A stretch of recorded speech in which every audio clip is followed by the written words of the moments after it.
Indeed, in Nigeria or Africa generally, it is death that pulls out relatives from their hiding places. Actually, it wasn't until my mother died that I knew she had relatives, even wealthy ones. My mom comes from a polygamous home and she was the only child of her mom. She never talked about her relatives and none ever visited her, so how they all knew about her death was baffling to me. A day after my mother's demise, I was sitting outside a decrepit-looking bungalow that we lived in, thinking of what was going to become of my life when I saw a big sparkling car parked in front of the compound next to ours. I looked and the inscription on its back says Mercedes G63. As soon as it parked, the gaze of all the people who had come to sympathize with me were fixed on the car. I actually thought the man came to see someone in the next compound, but as he stepped out of the car, he started walking towards me. As he was walking towards where we were, my mom's friend said, "That's your uncle, your mom's stepbrother." I was shocked. I couldn't believe what she said. Before I could ask her a question, the man was in front of me. "Mabel," she called out with a voice that sounded exactly like my mom's. "So this man knows me," I said to myself with a big surprise mixed with anger written all over my face. Inside me, I said, "So my mother has such a rich brother and they never bothered to care for her when she was alive." Suddenly, I felt like spitting on his face but decided to caution myself. There may be so many things I didn't know, I thought.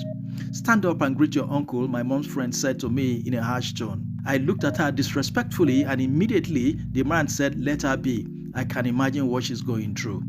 "No, sir," I said as I stood up facing him. "Sir, so my mother has a brother like you, yet she died of a debt of less than 50,000 naira, I said on top of my voice. "Shut up, Mabel," my mother's friend said on top of her voice. I will not shut up until I said, looking from her to my uncle, "How can he come now that my mother is dead? What are you here for?" I said, looking at him straight in the face as tears began to roll down my cheeks. He came close and held me, and as he did, he said, "I did everything for your mom. You will not understand. I would have done more, but your mom ran away from everyone because she doesn't want to be corrected. Come, let's go into the car so I can tell you more," he said in the most gentle voice. Weeping, I followed him and he opened the passenger door for me to enter. After he closed it, he went behind the wheel, turned on the engine, and as I looked up as if asking where he was taking me to, he said, "I turned on the ignition because I want to turn on the AC. The weather is so hot." After he told me everything, how they grew up, how his father, who was very wealthy, sent my mom to the best schools, and how my mom ran away with my dad and wasted all what was willed to her, I said to myself, never conclude until you hear from all parties. I thereafter apologized for my outburst, and then he said I should go pack up my things. I asked where he was taking me, and he said he was going to take care of me from then on. I quickly went and picked all my things, locked the door, and as I came out of the room, my uncle was talking to the landlord and all the people that came to sympathize with me. He brought out a bundle of money and gave to my mom's friend and said they should buy some drinks. He concluded by saying he'll send them information about the burial plans. We got to his house and I saw another shocker. His house was in one of the most expensive areas of Lagos. I couldn't believe what I was seeing. The house was so big and beautiful, and it was sitting in the center of a very large compound. As I alighted, two ladies came and my uncle said I should give them my bag. We all entered a magnificent sitting room. The house is a duplex with different wings. He introduced me to the ladies and told me they were the housemates and that I should send them to do whatever I wished. Me sending someone older than me a message, I thought. He asked one of them to take me to my room and asked the second one to go get food ready for us just as he walked away to the left wing while I was taken to the right wing. We climbed the staircase to the first floor, and after walking past 4 rooms, she opened the 5th one and said, "Here is your room." I entered and beheld the most beautiful room I'd ever seen. Even in movies, I'd never seen a room as beautiful as it. The bed was large and sitting in the center of the room. There was a reading table with a very expensive swivel chair. The wardrobes were large as well. It was when she opened another adjoining room that I screamed. The bedroom was magnificent. It had a big bathtub as well as a shower place. The toilet seat was covered with a beautiful flowery cloth. She showed me that to open the lid, all I needed to do was press a button by the wall. After the housemaid left, I went and lay on the bed and said, "This is heaven." I was just about to drift off to sleep when I heard a knock on the door. I went and opened, and the second housemaid told me that food was ready. I quickly went downstairs and was taken into a very large kitchen with a dining table in the center. My uncle was already sitting. I was in awe. There were different dishes. My uncle asked me to sit just as he started dishing some food into his plate. "This is the appetizer," he said. I didn't know what he meant, and when he noticed I did, he served me and said I should eat that first. After that, he served me 2 chicken drumsticks and some pasta. As he was dishing the food into my plate, I thought of how we'd lived all my life. I had never ever eaten one full chicken drumstick, never. Most of what we ate were without meat. I can't remember ever eating egg. As I thought about the millions of people in the area where I lived all my life who had never eaten well or lived well, I said inside of me that God must be partial. My uncle brought me back from my reverie by tapping his spoon on my plate. "I know what you're thinking," he said. I looked at him, then began to eat the chicken. After eating both, he put another 2 in my plate and I finished them.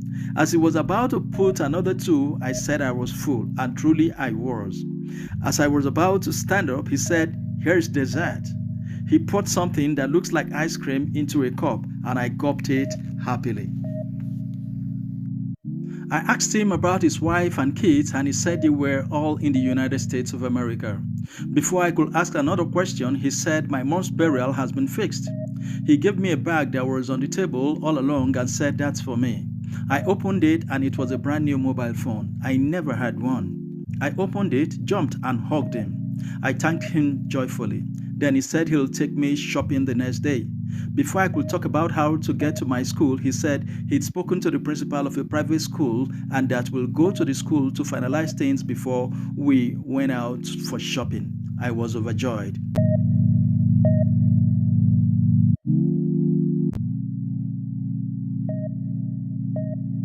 Indeed, my mom was buried like a princess. All the people that came to the burial ceremony from where she lived were all baffled. I heard one of them saying, "So this woman is from such a rich family. Why was she living in such a ghetto?" After the burial, I resumed school. The school was for kids from rich homes. A school bus picked me up to school and back every day. Before I leave for school, breakfast was ready. I did nothing at home apart from studying. After the term's exam, I had A's in all subjects. My uncle was elated and got me a nice wristwatch as a present and promised to buy me more things if I continued to be the best. But why wouldn't I do well in school, I asked myself. I have electricity all day and night. I have a table to read. I don't cook, so I should do well, I said to myself. By the 3rd term, my result was so good that they had to give me a double promotion. I went from class 1 to class 3. Then I did my junior WAEC exam and came out in flying colors. I continued like that till my final year in secondary school. I scored all A's in all subjects in my WAEC exam and 365 in my JAMB exam. I gained admission to study medicine in a federal university, but my uncle said he preferred me going abroad, and so I left for the US.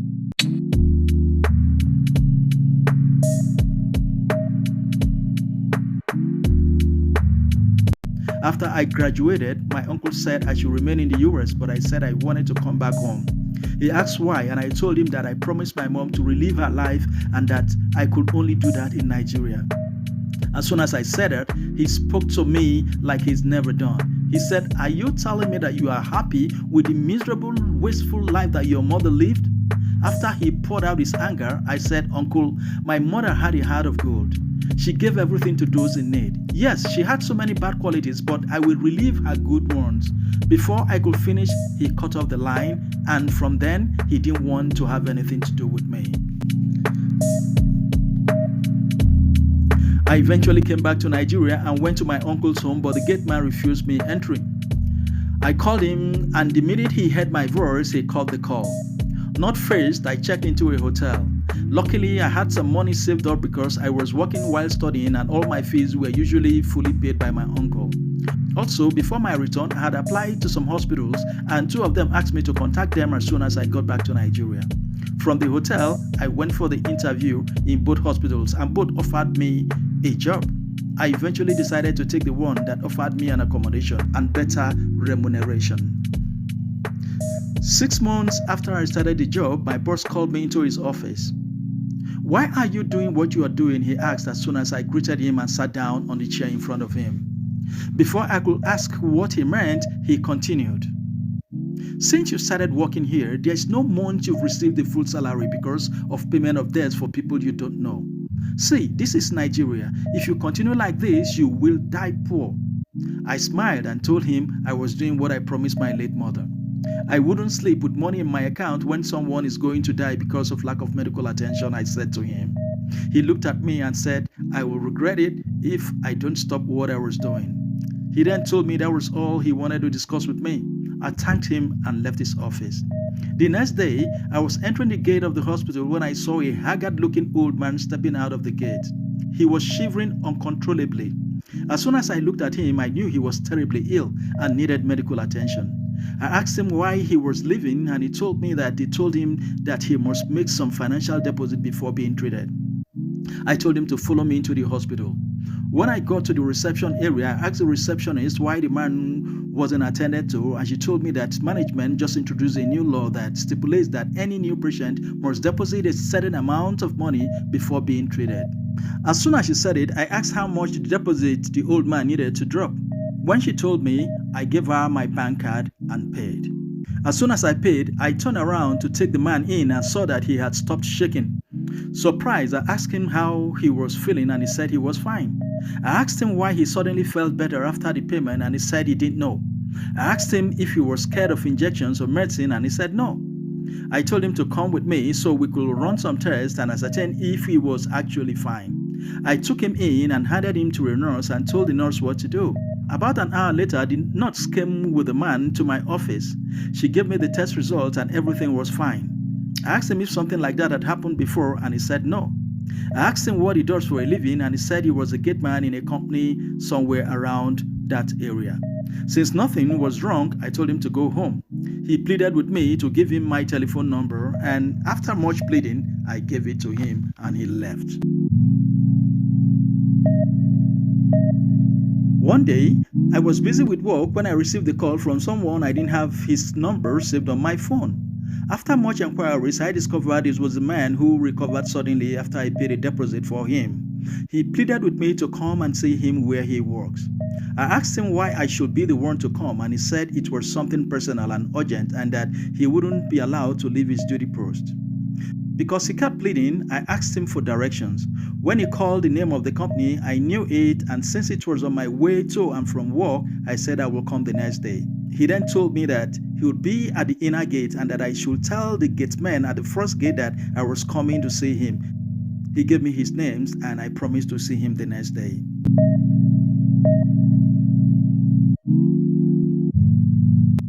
The next day, I did a morning shift and closed at 2 p.m. And on my way home, I decided to see the man. I got to the first gate of the company and told the gateman I was going to see a gateman at the inner gate. I had forgotten the name the man told me. The man I spoke with pointed to another man sitting beside him and said, "This is the man." I looked at him. I knew he wasn't.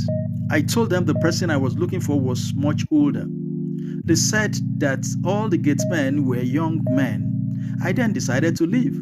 As I was about to reverse my car, I decided to scroll through my call log to see if I could find the number, and then I discovered I saved the name.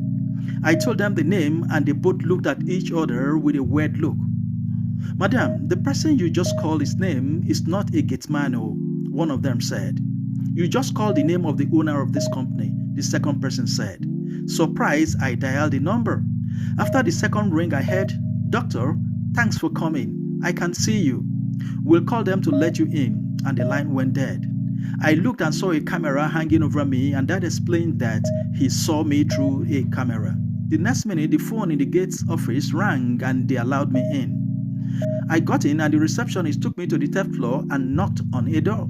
As we entered, I beheld the shock of my life. The haggard-looking man was standing beside a huge, very expensive desk and wearing a black bespoke suit. As I was wondering, he came and hugged me. His perfume was expensive. His shoes were classy. Everything about him smelled wealth. He asked me to sit, and I did, just as he took his seat. "Is this a joke?" I asked, and he laughed aloud without saying a word. He asked what I wanted to drink, and I said nothing. I was in disbelief. "I invited you to explain some things to you," he said. "I wasn't sick the day I came to your hospital. I was searching for something," he said again.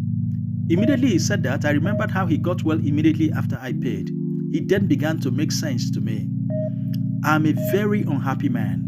I am rich but very unhappy," he continued. "I lost my wife 5 years ago to cancer. She was a medical doctor and owned the Prestige Hospital. I opened my eyes so wide the minute he mentioned the name of the hospital. It is one of the most expensive hospitals in Africa." "Do you know the hospital?" he asked. Yes, I nodded.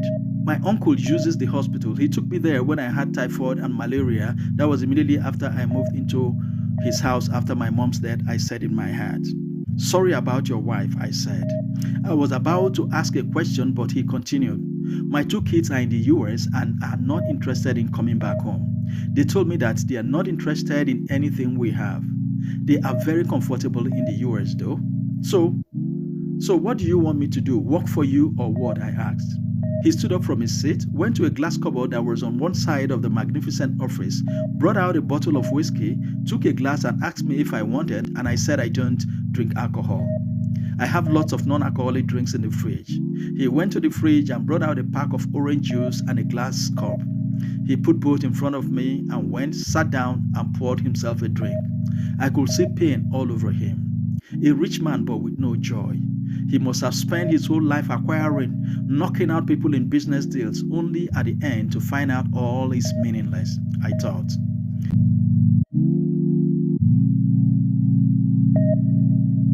"I want to will the hospital to you," he said after a prolonged silence. Shocked, I said, "Why me? Don't you have other relatives?" "Only you passed my exam," he said. "I have played many pranks just to see if I'd find the right person but couldn't find anyone but you. You earned it," he said. After he finished, I thanked him for his offer and said I would accept it only on one condition. He asked what the condition was, and I told him that I would need to sell the hospital and use the money to open a hospital in a poor neighborhood where I will be able to help those who cannot afford good medical services. As I said that, he began to shake his head and asked me where my parents were. After I told him my story and how my mom died, he said, "You don't need to sell the hospital. Listen," he continued, "since my wife died, all the money the hospital has been making is in the hospital's bank's account. I am going to will everything to you, so there is enough money for you to build as many hospitals as you want." As soon as he said that, I screamed aloud with joy, rushed to where he was sitting, and knelt down and started crying. He held me up and said, "Doctor, stop thanking me. You earned it. You earned it." People, that was how I became one of the richest medical doctors in Africa. You see, never stop doing good, but most importantly, always help those in need. Yes, to understand why I said you should always help those in need, please see the continuation of this testimony titled, "He Killed My Mom and Eventually Fell into My Hands. Do I Avenge My Mother's Death?" Please try and see it and you will understand more. Please subscribe to this channel, like, comment, and share, because as you do, you will be helping to touch someone's life. Thank you.